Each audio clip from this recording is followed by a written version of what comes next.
नमस्कार। आप सभी को मेरा नमस्कार। आज हम लोग भगवान के अवतारों का वर्णन करेंगे। कितने अवतार हुए हैं, कब कब हुए हैं, किसके द्वारा हुए हैं, कैसे हुए हैं, यही सब चर्चा आज हम लोग करेंगे। और आप सबसे आग्रह है कि अभी तक अगर आपने मेरे चैनल को सब्सक्राइब नहीं किया है तो कृपया चैनल को सब्सक्राइब कर लीजिए, घंटी दबाइए और आल के बटन को दबाइए और लाइक भी कर दीजिए, जिससे मेरा उत्साह बढ़ता रहे।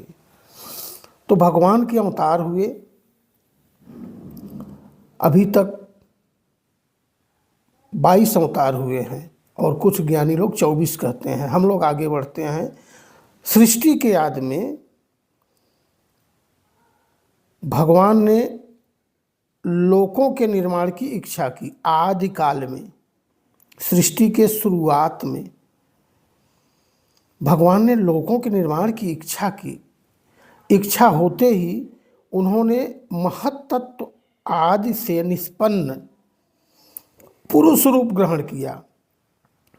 ईश्वर तो विराट स्वरूप हैं, उनके अंग अंग में प्रत्येक लोक, समस्त लोक की कल्पना की गई है। वह विराट स्वरूप भगवान पहले महत्त्व से निष्पन्न पुरुष रूप ग्रहण किए। उसमें 10 इंद्रियां, 1 मन और 5 भूत, ये 16 कलाएं थी। उन्होंने कारण जल में शयन करते हुए जब योग निद्रा का विस्तार किया, तब उनके नाभि सरोवर में से एक कमल प्रकट हुआ और उस कमल से प्रजापतियों की अधिपति ब्रह्मा जी उत्पन्न हुए। भगवान के उस विराट रूप के अंग प्रत्यंग में ही समस्त लोकों की कल्पना की गई है। वह भगवान का विशुद्ध सत्वमय श्रेष्ठ रूप है। योगी लोग दिव्य दृष्टि से भगवान के उस रूप का दर्शन करते हैं। भगवान का वह रूप हजारों पैर, जांघें, भुजाएं और मुखों के कारण अत्यंत विलक्षण है। उसमें सहस्रों सिर, हजारों कान, हजारों आँखें और हजारों नासिकाएं हैं। हजारों मुकुट, वस्त्र और कुंडल आदि आभूषणों से वह उल्लसित रहता है। भगवान का यही पुरुष रूप, जिसे नारायण कहते हैं, अनेक अवतारों का अक्षय कोश है। इसी से सारे अवतार प्रकट होते हैं। इस रूप के छोटे से छोटे अंश से देवता, पशु, पक्षी और मनुष्य आदि योनियों की सृष्टि होती है। उन्हीं प्रभु ने पहले कौमार सर्ग में सनक, सनंदन, सनातन और सनत कुमार, इन 4 ब्राह्मणों के रूप में अवतार ग्रहण करके अत्यंत कठिन अखंड ब्रह्मचर्य का पालन किया था।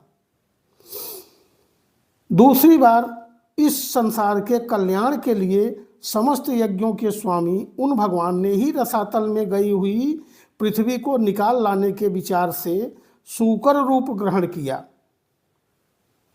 ऋषियों की सृष्टि में उन्होंने देवर्षि नारद के रूप में तीसरा अवतार ग्रहण किया और सात्वत तंत्र का, जिसे नारद पांचरात्र कहते हैं, उपदेश किया।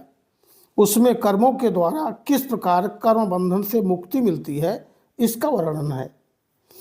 धर्म की पत्नी मूर्ति के गर्भ से उन्होंने नर नारायण के रूप में चौथा अवतार ग्रहण किया। इस अवतार में उन्होंने ऋषि बनकर मन और इंद्रियों का सर्वथा संयम करके बड़ी कठिन तपस्या की।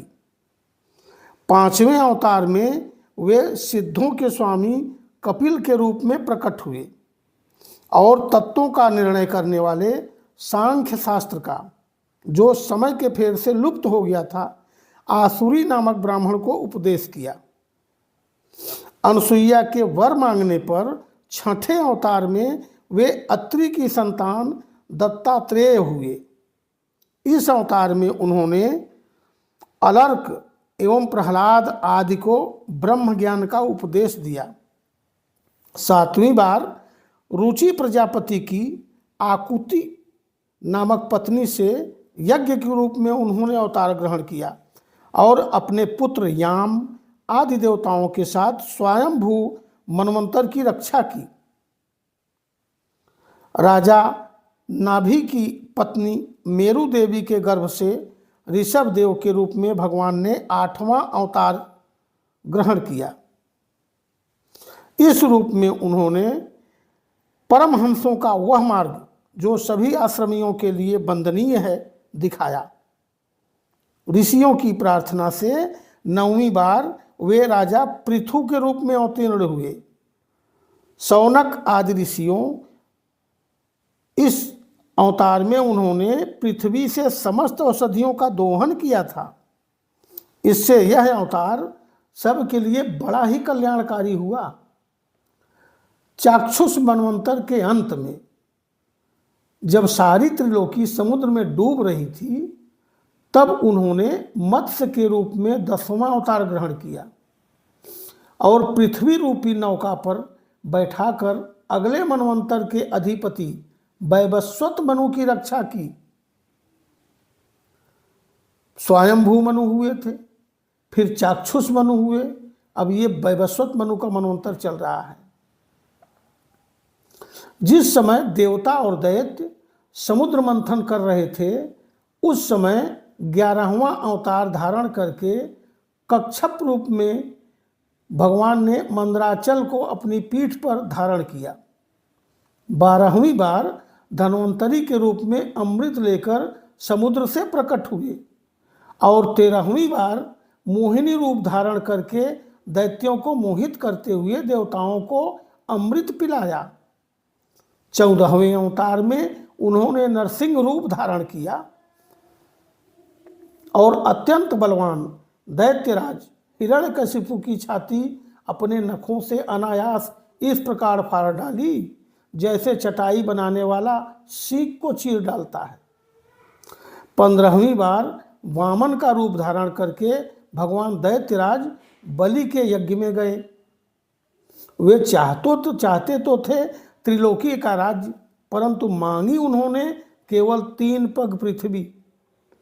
16वें परशुराम इस अवतार में जब उन्होंने देखा कि राजा लोग ब्राह्मणों के द्रोही हो गए हैं, तब क्रोधित होकर उन्होंने पृथ्वी को 21 बार क्षत्रियों से शून्य कर दिया। इसके बाद 17वें अवतार में सत्यवती के गर्भ से पराशर जी के द्वारा वे व्यास के रूप में अवतीर्ण हुए। उस समय लोगों की समझ और धारणा शक्ति कम देखकर आपने वेद रूप वृक्ष की कई शाखाएं बना दी। 18वीं बार देवताओं का कार्य संपन्न करने की इच्छा से उन्होंने राजा के रूप में रामावतार ग्रहण किया और सेतुबंध, रावण वध आदि वीरतापूर्ण बहुत सी लीलाएं की। 19वें और 20वें अवतारों में उन्होंने यदुवंश में बलराम और श्री कृष्ण नाम से प्रकट होकर पृथ्वी का भार उतारा। उसके बाद कलयुग आ जाने पर मगध देश बिहार में देवताओं के द्वेषी दैत्यों को मोहित करने के लिए अजन के पुत्र के रूप में आपका बुद्धा अवतार होगा, जो हो चुका और बीत भी गया। इसके भी बहुत पीछे जब कलयुग का अंत समीप होगा और राजा लोग प्रायः लुटेरे हो जाएंगे, तब जगत के रक्षक भगवान श्री विष्णु यज्ञ नामक ब्राह्मण के घर कल के रूप में अवतीर्ण होंगे। यह 22 अवतार की गणना की गई है, परंतु भगवान के 24 अवतार प्रसिद्ध हैं। कुछ विद्वान 24 की संख्या यूँ पूर्ण करते हैं, रामकृष्ण के अतिरिक्त 20 अवतार तो उपर्युक्त हैं ही, शेष 4 अवतार श्री कृष्ण के ही अंश हैं। स्वयं श्री कृष्ण तो पूर्ण परमेश्वर हैं, वे अवतार नहीं अवतारी हैं अतः श्री कृष्ण को अवतारों की गणना में नहीं गिनते। उनके 4 अंश ये हैं। एक तो केश का अवतार, दूसरा सुतपा तथा पृश्नि पर कृपा करने वाला अवतार, तीसरा संकर्षण बलराम और चौथा परम ब्रह्म। इस प्रकार इन 4 अवतारों से विशिष्ट 5वें साक्षात भगवान वासुदेव हैं। दूसरे विद्वान ऐसा मानते हैं कि 22 अवतार तो उपर्युक्त है ही, इनके अतिरिक्त 2 और हैं, हंस और हयग्रीव। जैसे अगाध सरोवर से हजारों छोटे छोटे नाले निकलते हैं, वैसे ही सत्वनिधि भगवान श्री हरि के असंख्य अवतार हुआ करते हैं। ऋषि, मनु, देवता, प्रजापति, मनुपुत्र और जितने भी महान शक्तिशाली हैं, वे सब के सब भगवान के ही अंश हैं। ये सब अवतार तो भगवान के अंशावतार अथवा कला अवतार हैं, परंतु भगवान श्री कृष्ण तो स्वयं भगवान माने अवतारी ही हैं। जब लोग दैत्यों के अत्याचार से व्याकुल हो उठते हैं, तब युग युग में अनेक रूप धारण करके भगवान उनकी रक्षा करते हैं। भगवान के दिव्य जन्मों की यह कथा अत्यंत गोपनीय रहस्यमयी है। जो मनुष्य एकाग्र चित्त से नियम पूर्वक सायंकाल और प्रातःकाल प्रेम से इसका पाठ करता है, वह सब दुखों से छूट जाता है। ऐसा मैं नहीं कह रहा, बल्कि ये ग्रंथ, ये पुराण, ये शास्त्र कह रहे हैं कि इनका पठन करना चाहिए, इनका श्रवण करना चाहिए। तो आज की कथा में अवतार की कथा हुई। आप सबको नमस्कार। आगे हम लोग फिर इस कथा को आगे बढ़ाएंगे और नया चैप्टर लाएंगे सुखदेव जी का, महर्षि वेद व्यास जी का। और तब तक आप मेरे चैनल को सब्सक्राइब कर लीजिए और इसका आनंद उठाते रहिए। इस तरह कथा आप तक पहुंचती रहेगी। आप सभी का धन्यवाद। आप सभी को नमस्कार।